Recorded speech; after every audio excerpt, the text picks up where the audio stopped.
You can go warm if you like with some warm herbal wipes or a hand towel. Just something there to wipe and prep the feet before you do your massage. Hand sanitizers, always handy, of course. You can also not use anything warm, although I guess you could always heat up whatever you put in here.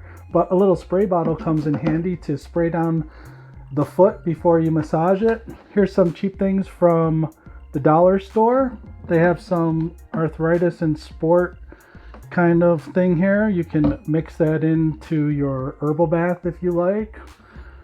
Haven't really used that yet, but these are some cheap options. Arthritis and sport, another option there. There's some Epsom salt, all cheap. Walmart kind of stuff here. Nice, very nice though. A little lavender action there.